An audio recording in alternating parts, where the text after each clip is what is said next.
Sir भेजिए भेजिए sir, आदमी थोड़ा भेजिए, गाड़ी भेजिए। बहुत आदमी डेट कर गया है, कुछ हम लोग निकालने का व्यवस्था करते हैं सर। देखिए आदमी चिल्ला रहे हैं अंदर से, बहुत आदमी छपा गया है। एक्सीडेंट ढुकलो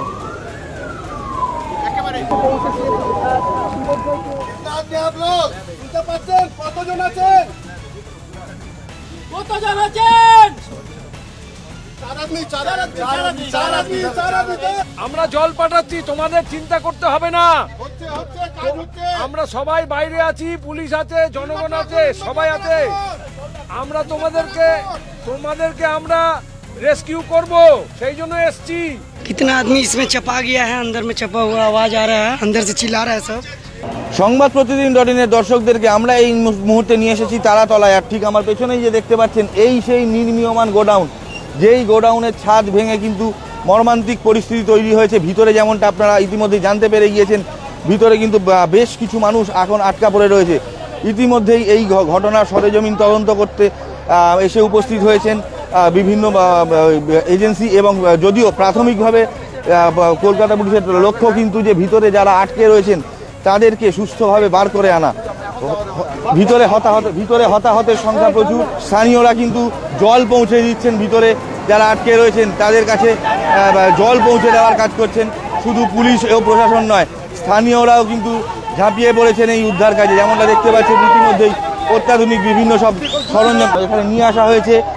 যে ছবিটা আপনারা দেখতে পাচ্ছেন সরাসরি, যে অত্যাধুনিক ক্রেনের মাধ্যমে কিন্তু এই যে ওপর যে ভেঙে পড়েছে সেই শেড তোলার চেষ্টা চলছে। যেমনটা আমরা জানতে পেরেছি, ইতিমধ্যেই এখানে উপস্থিত হয়েছে অ্যাম্বুলেন্স, উপস্থিত হয়েছে ফায়ার ব্রিগেড, এসে পৌঁছেছে রাজ্যের ডিজাস্টার ম্যানেজমেন্ট বাহিনীও। ভেতর থেকে আটকে থাকা যাদেরকে রেস্কিউ করা সম্ভব হচ্ছে তাদেরকে কিন্তু একে একে নিয়ে আসা হচ্ছে এবং অ্যাম্বুলেন্সে করে তাদেরকে নিয়ে যাওয়া হচ্ছে হসপিটালের দিকে। যেমনটা দেখতে পাচ্ছেন, ইন্দ্রনীল খাঁ রয়েছেন এখানে, সরেজমিন তদন্ত করছেন তিনি। আমরা কথা বলার চেষ্টা করব তার সঙ্গে। দাদা, এই মুহূর্তে কি পরিস্থিতি?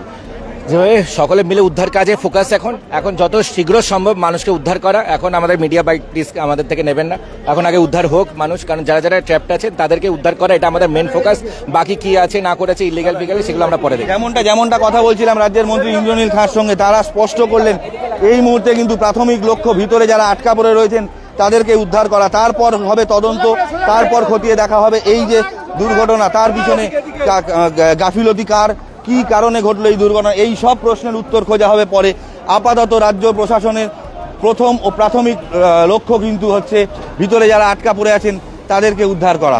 স্থানীয়রাও কিন্তু উদ্ধার কাজে পুরোপুরিভাবে হাত লাগিয়েছেন। যেমনটা দেখতে পাচ্ছেন, জলের বোতল পৌঁছে দেওয়া হচ্ছে ভিতরে। আর এইমাত্র এসে আনা হয়েছে গ্যাস কাটার, সেই গ্যাস কাটার দিয়ে কিন্তু এই লোহার বিমগুলিকে কাটার চেষ্টা করা হচ্ছে। যেমনটা আপনারা দেখতে পাচ্ছেন, পুরো কংক্রিটের দেওয়াল, কংক্রিটের যেভাবে ঠিক যে কোনো নির্মীয়মান ভবন তৈরি হয় সেভাবেই বড় বড় লোহার বিম এবং তার উপরে কংক্রিট দিয়ে ঢালাই করে যে কাজ চলছিল। এই যে নিচে যে একেবারে সিমেন্টের যে দেয়াল রয়েছে, ইটের দেয়াল রয়েছে, তার উপরে আপনারা দেখতে পাচ্ছেন কিন্তু দুটি চওড়া লোহার বিম দেখতে পাচ্ছেন। অর্থাৎ প্রথমটি দোতলার, তার উপরেটি তিনতলা যে বিল্ডিং, সেই বিল্ডিং কিন্তু এভাবেই হঠাৎ করেই হুড়মুড়িয়ে ভেঙে পড়েছে, এবং যার ফলে কিন্তু ভিতরে আটকে থাকা প্রচুর মানুষ তারা এই মুহূর্তে আটকে রয়েছেন। ভিতরে যেমন জীবিত মানুষ রয়েছেন, সেরকমই আশঙ্কা করা হচ্ছে বেশ কয়েকজনের প্রাণও হয়তো ইতিমধ্যে চলে গিয়েছে। যদিও নিজেদের কাজ প্রাণপণে করে যাচ্ছেন তারা। যেমন দেখতে পাচ্ছেন, কাটা হচ্ছে লোহার বিমগুলি, গ্যাস কাটার এবং ইলেকট্রিক যে করাত সেই দিয়ে কিন্তু কাটা হচ্ছে এই বিমগুলি, এবং এই বিম কেটে ভিতর চলছে উদ্ধার কাজ। ভেতরে যারা আটকে রয়েছেন তাদেরকে যত দ্রুত সম্ভব বের করে আনতে চাইছে প্রশাসন, এবং সেই কাজে কোনো রকম যাতে ফাঁক না থাকে সেদিকে কড়া নজর দিয়ে রেখেছেন তারা। যেমনটা আপনারা দেখতে পাচ্ছেন, ইতিমধ্যেই এখানে উপস্থিত হয়েছে কলকাতা পুলিশ, উপস্থিত হয়েছে দমকল, এনডিআরএফ, এসডিআরএফের টিম।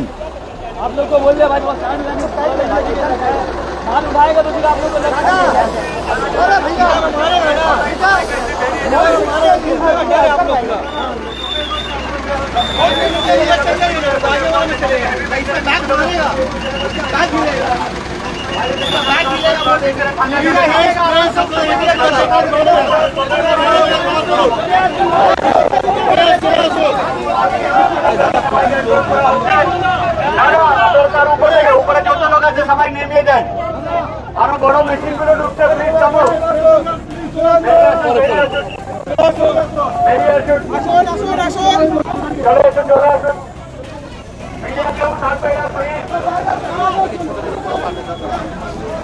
যে ছবিটা আপনারা দেখতে পাচ্ছেন সরাসরি এই মুহূর্তে কিন্তু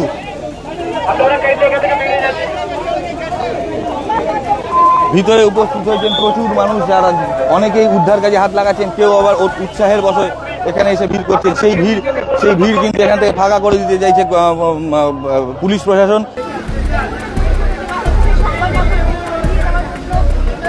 বাইরে যাবে, যারা এখানে ইনভলভ হয়েছে বাইরে যাবে, বাইরে যাবে, বাইরে যাবে,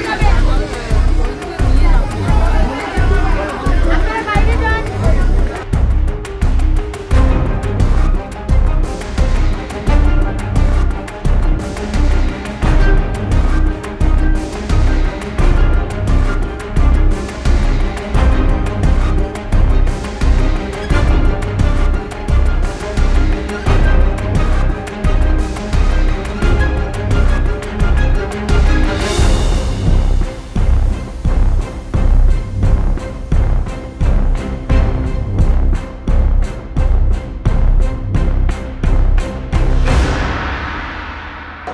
ইতিমধ্যেই আপনারা দেখতে পাচ্ছেন এখানে এসে উপস্থিত হচ্ছেন আর্মি, সেনার লোকেরা আসছেন, ডাক্তারদের একটি টিম কিন্তু এই মুহূর্তে এসে উপস্থিত হয়েছেন এই ঘটনাস্থলে। যারা এই মুহূর্তে ভিতরে রয়েছেন এবং যারা এখনো যাদের মধ্যে প্রাণ অবশিষ্ট রয়ে গিয়েছে তাদেরকে যাতে উদ্ধার করে প্রাথমিক চিকিৎসাটুকু দেওয়া যায় সেই ব্যবস্থাও কিন্তু করা হয়েছে প্রশাসনের তরফে। অর্থাৎ যত দ্রুত সম্ভব ভিতর থেকে বার করে আনা, এটি যেমন একটি লক্ষ্য, তেমনই পাশাপাশিভাবে কিন্তু এই বিষয়টিও মাথায় কাজ করছে যে ভিতরে যারা এখনও জীবিত রয়েছেন তাদের জন্য যদি কোনো রকম চিকিৎসার প্রয়োজন হয় তাতে যাতে কোনো গাফিলতি না থাকে সেই ব্যবস্থাও কিন্তু করা হয়েছে প্রশাসনের তরফ থেকে। তার কারণ প্রত্যেককেই কিন্তু প্রত্যেকেই ইয়ে করছেন অকারণে বা কোনো কারণেই যেন একটি প্রাণও ধসে না যায় সেদিকেই কিন্তু কড়া নজর রয়েছে প্রশাসনের। 10খানা রেস্কিউ করলাম এখন আমরা, 5 থেকে 10, তার মধ্যে 5খানা মারা গেছে, 5খানা বাঁচতে পারে। বাট এটা অঘটন, এটা ঘটনা না, এটা এই নিম্ন পরিমাণে এটা হচ্ছিল, কেন হচ্ছিল তার তদন্ত একদম ইমিডিয়েট দরকার। গোডাউনটা কার? এটা বলছে শম্ভু বেরা। শম্ভু বেরা কি কিসের গোডাউন করছে জানি না, এবার কি করে না করে এরা কিভাবে মিলিভগত করে। কতজন আটকে আছে? 50 থেকে 60 জন।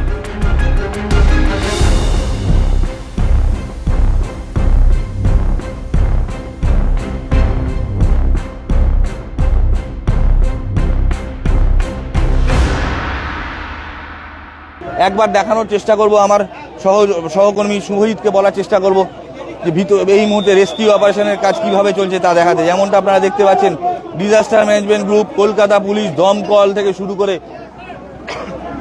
এনডিআরএফ, এসডিআরএফ প্রত্যেক বাহিনী কিন্তু এখানে এসে উপস্থিত হয়ে পৌঁছেছেন যাতে কিনা অবিলম্বে দ্রুত শেষ করা যায় এই উদ্ধার কার্য।